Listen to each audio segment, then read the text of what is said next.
ప్రస్తుతం మనతో పాటు ఎమ్మెల్సీ శంకర్ నాయక్ గారు ఉన్నారు. శంకర్ నాయక్ గారు, ఈ రోజు బస్సు యాత్రను అడ్డుకుంటామని కొంతమంది హెచ్చరిస్తున్నారు. అండ్ గిరిజనులకు చేసింది ఏం లేదని చెప్పేసి కొంతమంది చెప్తున్నారు. సో ఏం చేసిందని చెప్పేసి బస్సు యాత్ర చేపడుతున్నారండి. అసలు అది క్వశ్చనే కాదు, అడ్డుకోవడం అవివేకం. అది ఇందిరాగాంధీ గారు నాడు 76-77లో D95 ట్రైబ్ లో ఉంటే రిజర్వేషన్ ఇచ్చింది ఇందిరాగాంధీ. ఆ రిజర్వేషన్ పుణ్యానందరూ ఐఏఎస్ లు ఐపీఎస్ లు ఐఏఎస్ అయినా ఐఆర్ఎస్ అయినాం. వాడు కూడా ఇలా మాట్లాడాడు కూడా ఇవాళ వాడు కూడా మన స్థాయిలో ఉండడానికి కారణం ఇందిరాగాంధీ. కాబట్టి ఇందిరాగాంధీ గారు చేసిన సేవనే మనం ఇవాళ అందరం చిరస్మరణీయంగా గుర్తుంచుకుంటాం. ఎందుకంటే తండాలు ఇందిరాగాంధీ బొమ్మ జెండా ఎగరేయాలని చెప్పి అనుకుంటాం తప్ప ఇలా ప్రభుత్వం చేసిన సంక్షేమ పథకాలని ప్రభుత్వం పోవాలి. ఇంకా రావాల్సినవి ఉన్నాయి చాలా మనకు. ఇందిరా మిల్లు కానివ్వండి, రోడ్లు కానివ్వండి, తండాలలో గ్రామ పంచాయతీలు చేసారు. కానీ ఇప్పటిదాకా అప్పుడు శూన్యం.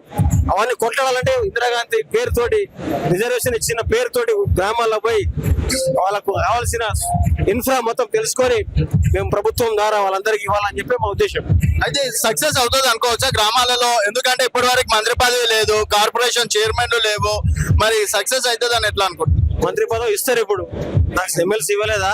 ఎమ్మెల్యేలు కూడా మంత్రి పదవి ఇస్తారు. ఇప్పుడు దగ్గరకు వచ్చింది, మొన్ననే మంత్రి పదవి జాతికి ఇవ్వాలని చెప్పిండ్రు. తప్పకుండా మంత్రి పదవి ఇస్తారు, తప్పకుండా ఇస్తారు. అంటే దీంట్లో ఎలక్షన్స్ కావచ్చు, రాజకీయ ఉద్దేశం ఏం లేదా? కేవలం ఆమె చేసినటువంటి కృషికి బహుమానం అనుకోవచ్చు ఈ బస్ యాత్ర. రాజకీయ ఉద్దేశం ఏం లేదు ఇందులో.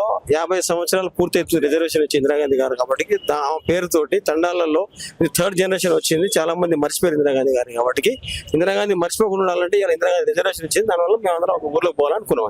ఓకే, సో ఫైనల్ గా ఏం చెప్తారండి బస్ యాత్రకి మీ గిరిజన సోదరులు? బస్ యాత్ర ద్వారా మా లంబాడ గాని ఎరకల సోదరులు అందరూ కూడా విజ్ఞప్తి చెప్తా ఉన్నాం. ఎందుకంటే ఇలా దీనిలో ప్రాముఖ్యత వస్తుంది మాకు. ఈ ప్రాముఖ్యత ఏంటంటే మాకు తండాల్లో గాని ఎరకల వాడల్లో గాని కావాల్సిన నిధులు మా రాజకీయంగా రావాల్సిన పదవులు కూడా లబ్ధి పొందని చెప్పి తెలియజేస్తున్నాం.